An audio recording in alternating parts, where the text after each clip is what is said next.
Bonjour, j'espère que vous allez bien, c'est Janine et dans cette vidéo je vais vous donner quelques questions que vous pouvez poser avant de faire un achat. Alors, je ne vais pas vous donner toutes les questions à poser avant d'acheter un bien immobilier, donc que ce soit au moment où vous lisez l'annonce et vous appelez le vendeur pour avoir plus d'informations, ou lors de votre visite, ou lorsque vous recevez les diagnostics. Non, parce que ça serait beaucoup trop long, la vidéo serait beaucoup trop longue. Donc j'ai choisi quelques questions dont je vais vous parler. Après, si vous souhaitez aller plus loin, donc j'ai également, je vous ai laissé dans la description de la vidéo une checklist complète que vous pouvez télécharger. Et si vous voulez aller plus loin, dans mon livre, c'est encore plus complet parce que j'ai également rajouté d'autres questions dans mon livre que donc je recommande de poser avant l'achat d'un bien immobilier. Donc si ça vous intéresse, vous pouvez également y accéder au niveau de la description qui se trouve en dessous de la vidéo. Alors, je vous invite à bien rester jusqu'à la fin de la vidéo pour ne pas manquer une seule question que vous devriez poser avant l'achat d'un bien immobilier. Donc c'est parti. Alors, juste avant de vraiment rentrer dans le vif du sujet, je voulais recommander quand même, donc si vous avez les moyens de faire appel à un professionnel, à un expert, un architecte ou un artisan ou un maître d'œuvre, voilà, tout simplement. Alors moi je fais quand même cette vidéo parce que je pense que quand on débute, c'est qu'on achète son premier appartement, on n'a pas toujours les moyens d'acheter, de faire appel à un expert. Donc c'est pour cette raison que j'ai fait cette vidéo. Et voilà, donc parce que moi également je n'ai pas pu malheureusement faire appel à un expert.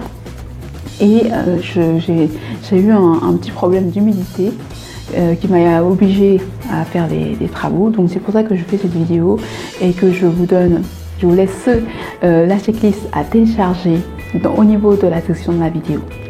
Alors, première question que vous devriez poser si vous achetez une maison ou un appartement, c'est de connaître les charges de copropriété. Donc ça, c'est très important.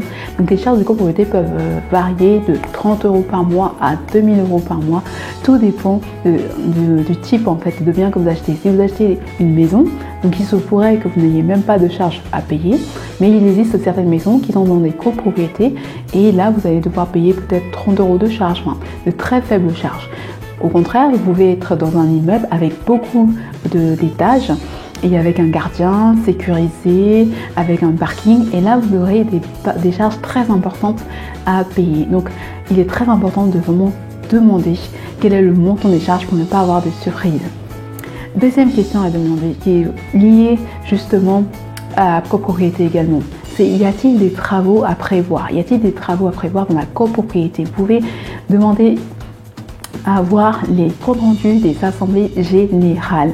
Et donc vous pouvez identifier au niveau des comptes rendus s'il y a des travaux de prévus dans les prochaines années ou dans les prochains mois. Donc ça c'est très important. S'il y a des travaux de chauffage, s'il y a des ravalements de prévus, s'il y a des travaux de toiture, des installations d'un ascenseur ou d'une cage d'escalier, c'est très important parce que ça va vous entraîner des frais et vous serez obligé de payer ces frais en tant que propriétaire. Troisième question à demander. Demandez le nom de la rue dans laquelle se trouve, au niveau de laquelle se trouve le bien que vous voulez acheter, votre maison ou votre appartement, pour pouvoir bien situer l'appartement, évaluer votre temps de trajet, c'est très important. Et ainsi de ne pas avoir de surprise une fois que vous avez acheté, d'avoir des difficultés voilà, ou pour vos locataires. Donc ça peut être vraiment quelque chose qui peut repousser vos locataires. Donc faites très attention à cela et demandez précisément le nom de la rue. Quatrième question. Contactez le service des impôts pour connaître les impôts locaux de la ville dans laquelle le bien se trouve ou dans laquelle vous voulez investir. Donc voilà, ça aussi c'est pareil. Donc parfois sur le mot des annonces, le vendeur vous indique le montant des taxes foncières, mais après ça c'est une estimation. Si vous voulez vraiment avoir plus de précision, être sûr d'avoir une information fiable, adressez-vous directement au service des impôts de la ville dans laquelle vous voulez investir. Alors, cinquième question à poser. Donc que comprennent les charges? Voilà, donc ça c'est important parce que selon l'appartement, selon la maison, les charges ne vont pas comprendre la même chose. Donc, que comprennent les charges? Est-ce que les charges comprennent l'eau, l'entretien de la cage d'escalier, le chauffage? Voilà. Donc là, moi, là, je loue un bien hein, actuellement.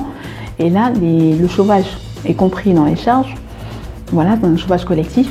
Mais mon appartement que j'ai acheté, le chauffage n'est pas compris dans les charges. Voilà. Donc ça, c'est un exemple. Donc vraiment, demandez précisément que contiennent les charges. 6e question. Donc on ne pense pas toujours à poser cette question, mais je vous recommande de poser, c'est vérifier le bruit. Donc ça, le bruit, c'est vraiment insoutenable. C'est quelque chose que personne ne peut supporter. Donc pour votre locataire et pour vous, vérifiez le bruit. Donc cherchez à savoir si le bien se trouve à côté d'un aéroport et si c'est gérable, si c'est vraiment trop proche et si c'est vraiment gérable. Voilà, même si le bien se trouve à côté d'un aéroport, bon après il peut se situer assez loin et demandez aussi si le bien est bien insonorisé. Voilà, c'est très important. Demandez si le bien est à côté vérifiez si le bien est à côté d'une autoroute. Voilà. Vous pouvez aussi demander aux voisins, si vous avez un immeuble ou même si c'est une maison dans le quartier, demandez dans le quartier à un voisin, est-ce que c'est calme, est-ce qu'il n'y a pas de bruit gênant, etc. N'hésitez pas, c'est très important. Je pense que vraiment la pire des choses, je pense, c'est qui peut vraiment vous-même vous repousser et repousser votre locataire, c'est le bruit. Donc n'hésitez pas à bien vérifier le bruit. 7e question à poser. Quel est l'état des murs et des sols et des plafonds? Oui, donc ça également, vérifiez bien l'état des murs. Est-ce que il y a des traces d'humidité? Vérifiez les sous-sols. Est-ce que les sous-sols sont dans un bon état ou est-ce que les sous-sols sont complètement dégradés? Voilà, donc vérifiez, allez voir, demandez, posez des questions. Donc, 8e question à poser. Quels sont les coûts annuels du chauffage et de l'électricité? Donc c'est très important, ça va vous permettre de vous projeter, de savoir, d'évaluer combien vous allez avoir à dépenser. 9e question.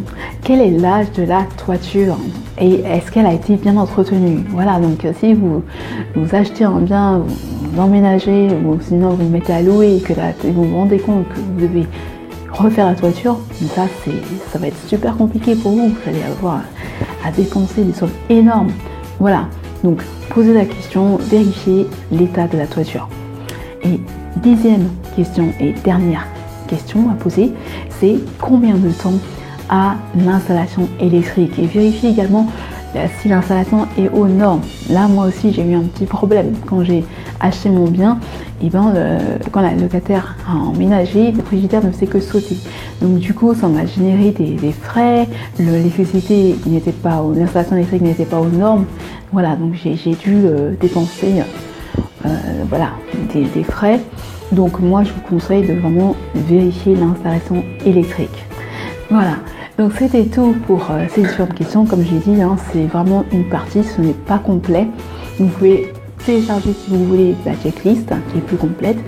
Et si vous voulez aller plus loin, vous pouvez vous procurer le livre que j'ai écrit, dans lequel je donne beaucoup plus d'informations pour vraiment vérifier, poser des bonnes questions avant d'acheter votre bien immobilier.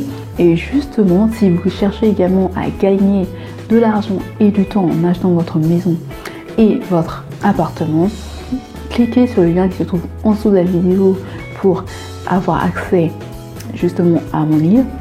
Et donc j'ai également mis dans ce livre des informations qui sont issues de ma propre expérience et que vous ne trouverez nulle part ailleurs. Donc je fais ce livre à un prix spécial tout simplement parce que je viens de lancer une nouvelle version. Et donc ce prix spécial est valable pendant 2 semaines, donc soit jusqu'au dimanche 13 mai. Donc si ça vous intéresse, si vous voulez gagner de l'argent et du temps en utilisant l'expérience d'une personne qui a acheté avant vous, cliquez sur le lien qui se trouve en dessous de la vidéo. Donc je vous souhaite une très belle journée et je vous dis à très bientôt.